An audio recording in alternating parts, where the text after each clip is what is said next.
दोस्तों, आपके channel entertainment and motivation में आपका स्वागत है। इस चैनल में आपको रोज नई और मोटिवेट जीवन में काम आने वाली कहानियां सुनने मिलेगी, इसलिए चैनल को सब्सक्राइब करें और बेल आइकॉन को ऑल पर प्रेस करना ना भूलें।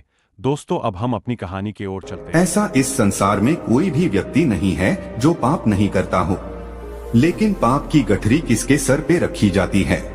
कौन है वो व्यक्ति जिसके सर पे पाप की गठरी रखी जाती है और वो संसार का सबसे बड़ा पापी होता है?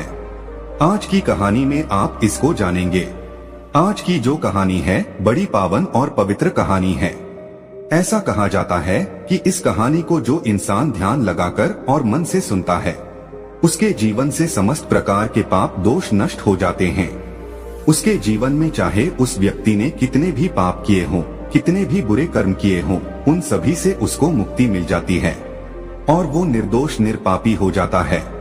कहा जाता है कि जिस तरीके से गंगा में नहाने से पाप दोष नष्ट होते हैं, उसी तरीके से इस कहानी को ध्यान मग्न होकर सुनने से, चित्त मगन होकर सुनने से सभी पापों से मुक्ति मिल जाती है।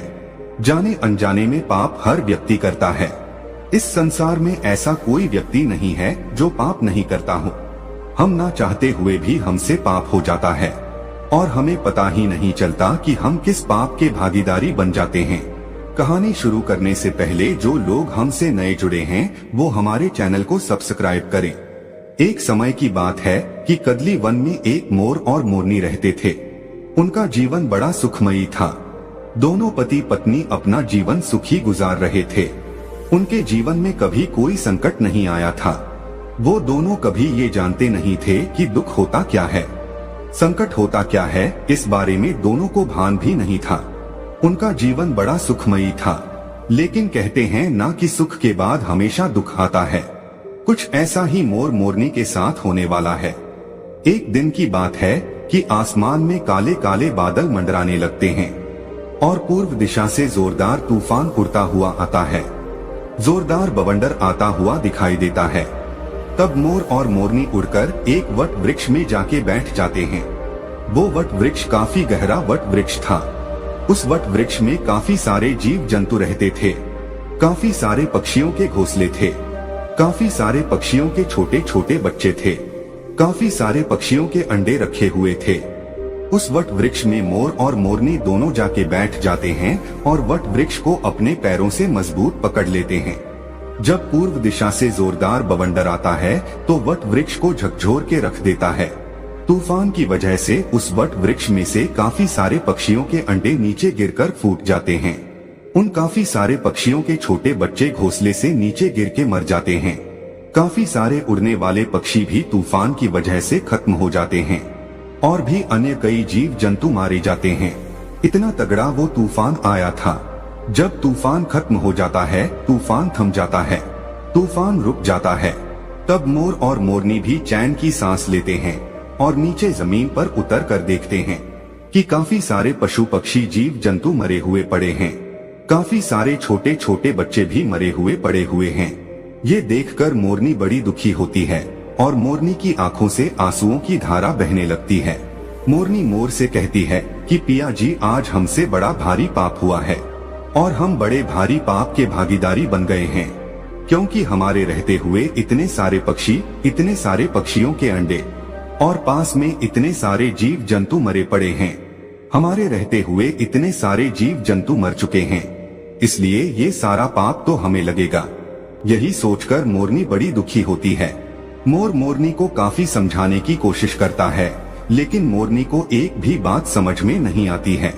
मोर कहता है कि हम पाप के भागीदारी नहीं है, कि पाप का भागीदारी वो है जो ये बवंडर को लेके आया है और इस बवंडर की वजह से काफी सारे जीव जंतु मर चुके हैं, इसलिए हम पाप के भागीदारी नहीं हैं। लेकिन मोरनी मोर की बात को सुनने के लिए राजी नहीं थी, तो मोर मोरनी को एक ऐसे सुनसान स्थान पर ले जाता है और मोरनी से कहता है कि मोरनी, मैं तुम्हें एक कहानी सुनाने जा रहा हूँ। इस कहानी को तुम ध्यान से सुनिएगा और इस कहानी के माध्यम से तुम्हें ये पता चलेगा कि सबसे बड़ा पाप का भागीदारी कौन होता है। तब मोर मोरनी को कहानी सुनाता है और मोरनी बड़े ध्यान से चित्त मगन होकर उस कहानी को सुनती है। मोर कहता है कि एक नगर में एक राजा बड़ा दयालु प्रवृत्ति का था।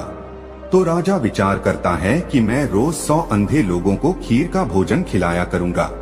अब राजा यह निर्णय लेता है कि मैं रोज 100 अंधे लोगों को खीर का भोजन खिलाया करूंगा। वो राजा 100 अंधे लोगों को खीर खिलाता था। अब उसको काफी दिन निकल जाते हैं। काफी समय से वो अंधे लोगों को खीर खिलाता रहता है।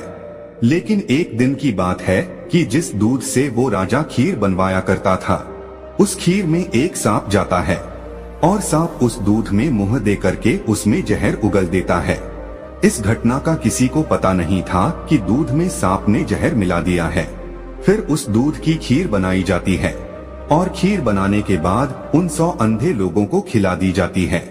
जैसे ही वो 100 लोग खीर खाते हैं तो उनकी मृत्यु हो जाती है, वो लोग खत्म हो जाते हैं।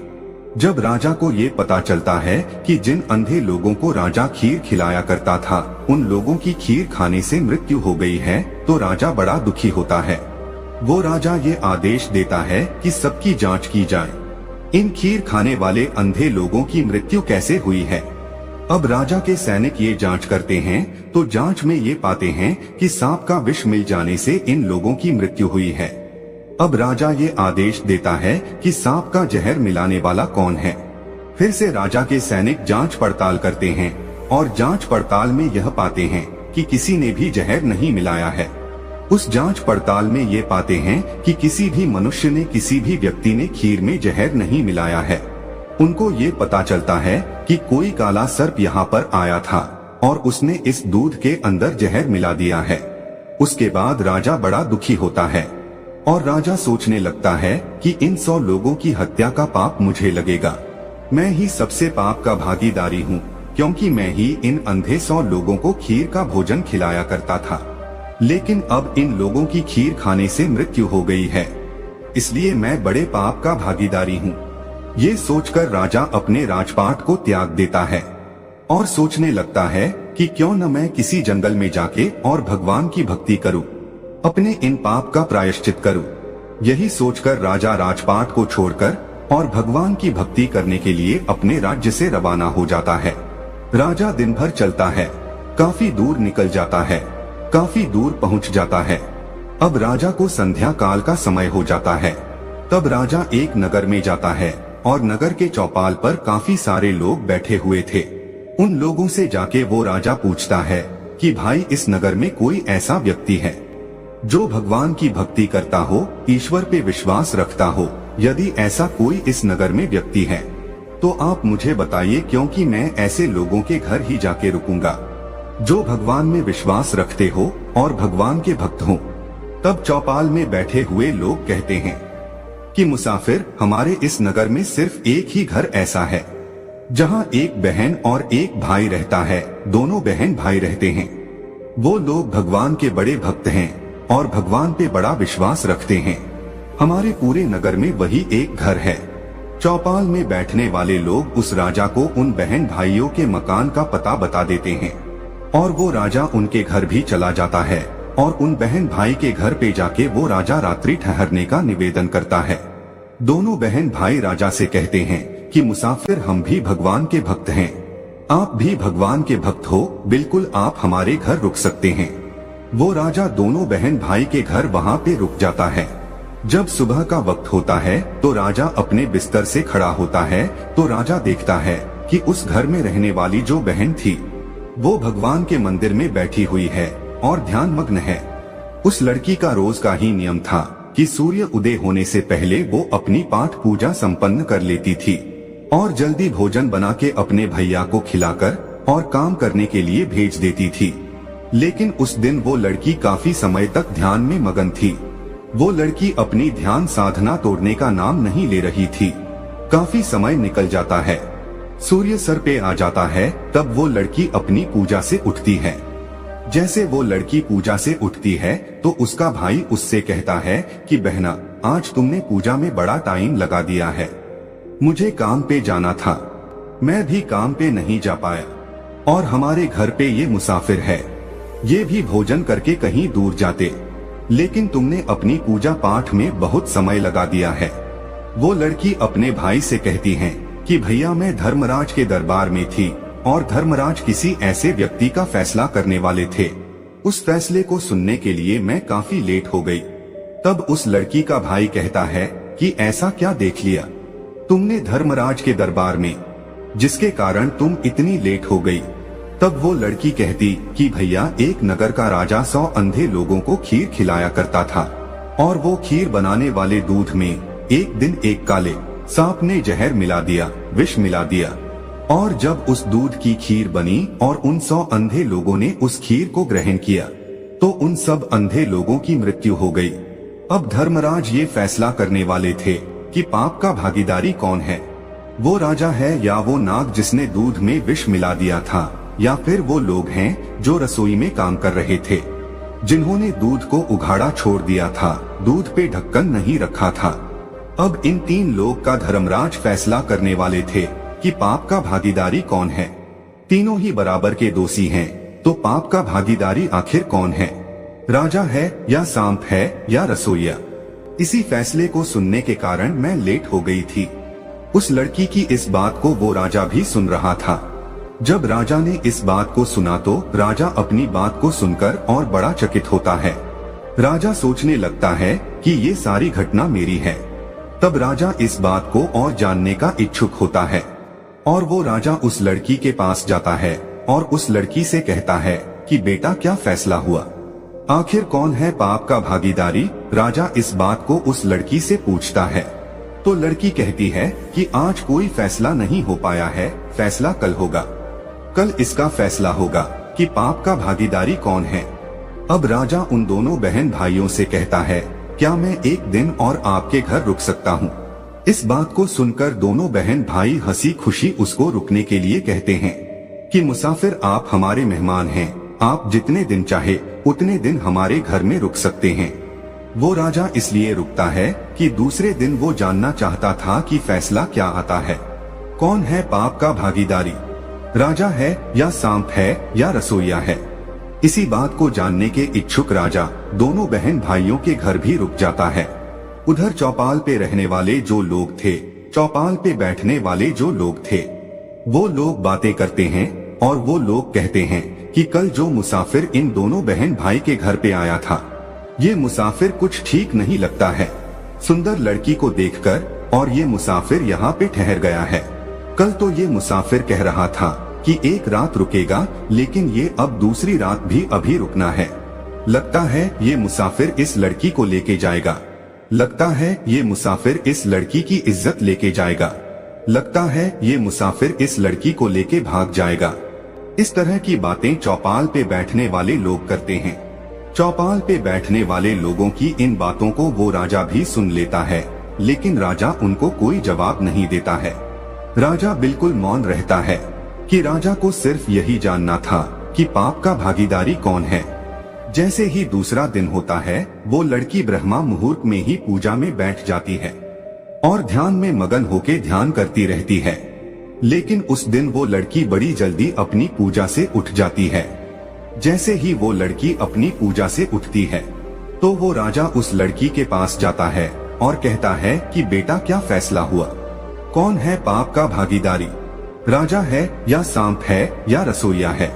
जब वो लड़की कहती है कि मुसाफिर, तीनों में से कोई पाप का भागीदारी नहीं है, पाप का भागीदारी तो वो लोग हैं जो चौपाल में बैठ करके बात कर रहे हैं।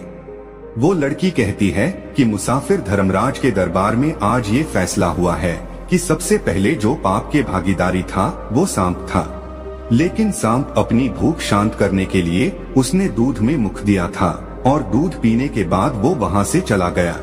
अब इसमें सांप का कोई दोष नहीं था, क्योंकि भूखे को भोजन बहुत जरूरी होता है, इसलिए सांप का कोई दोष नहीं था, तो सांप का पाप माफ कर दिया जाता है। उसके बाद नंबर आता है राजा का, क्योंकि राजा ही खीर बनवाया करता था, इसलिए दूसरा नंबर राजा का आता है।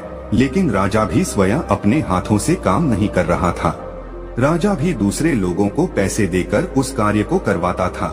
परमार्थ का काम राजा कर रहा था, इसलिए राजा को भी निर्दोष घोषित किया गया है।